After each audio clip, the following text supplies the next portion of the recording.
kebijakan pemerintah untuk melaksanakan pilkada di tahun 2020 ini sebenarnya suatu kenekatan yang bisa dibilang tidak memperhitungkan keselamatan rakyat. Kenapa? Karena pandemi kan masih sangat tinggi dan cenderung semakin tinggi. Karena itu melaksanakan tahapan pilkada dalam kondisi pandemi yang semakin tinggi itu sangat berbahaya dan pasti akan memunculkan klaster baru COVID gitu. Kenapa? Dalam tahapan pilkada itu sepenuhnya dipenuhi oleh tahap-tahap yang diikuti oleh kerumunan orang, diikuti oleh banyak orang dan akhirnya akan berkerumun. Seperti yang terjadi kemarin pada tahapan pendaftaran calon, tidak terhindarkan pasti terjadi kerumunan. Coba bayangkan nanti saat kampanye, bayangkan nanti saat pemungutan suara, dan bayangkan nanti saat rekapitulasi.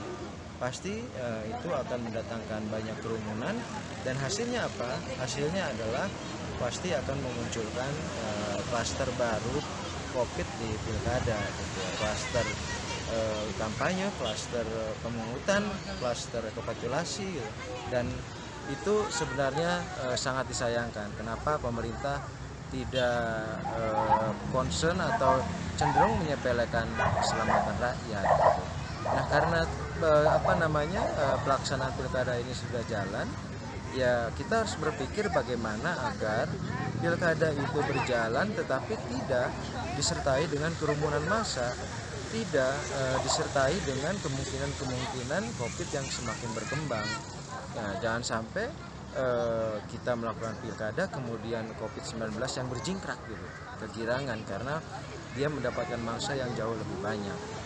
Nah, karena itu harus dicari cara agar kerumunan tahapan pilkada itu dilakukan tanpa kerumunan massa. Nah, salah satu cara adalah melakukan rekapitulasi secara otomatis, melakukan rekapitulasi secara elektronik. Nah, dengan rekapitulasi secara elektronik, maka tidak akan ada penghitungan manual, tidak akan ada kerumunan di kecamatan, di kabupaten, dan di provinsi untuk menghitung suara secara manual gitu.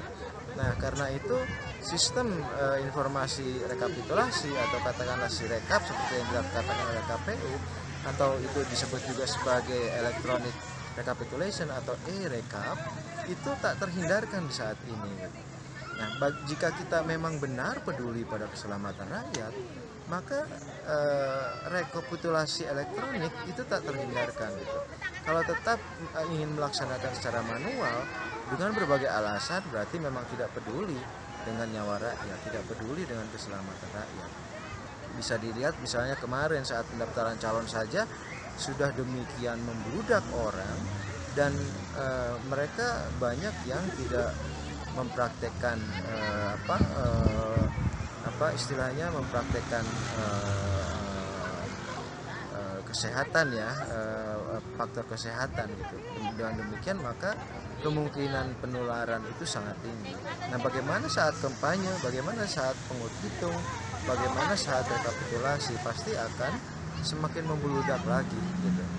Nah, karena itu gagasan Sirekap itu jangan ditolak gitu. Saya dengarkan Bawaslu menolak dengan alasan bahwa belum matang gitu. Memang kalau kondisi normal ya memang belum matang, tetapi ini kondisinya darurat. Kondisinya adalah pilihan bahwa melaksanakan rekapitulasi manual dengan pertimbangan itu lebih baik, tapi kemudian memiliki kemungkinan munculnya korban-korban baru COVID-19, atau melaksanakan rekapitulasi elektronik mungkin tidak sempurna tetapi akan menyelamatkan banyak nyawa manusia. Saya kira yang kedua itu yang lebih penting gitu. Pilkada tetap berjalan karena memang sudah ditetapkan akan harus berjalan tahun ini, tetapi tahapan-tahapannya tidak memunculkan korban warga negara Indonesia. Saya kira kalau para pemegang kebijakan itu peduli dengan keselamatan rakyat, dengan hidup rakyat, maka Sirekap atau rekapitulasi elektronik itu tak terhindarkan.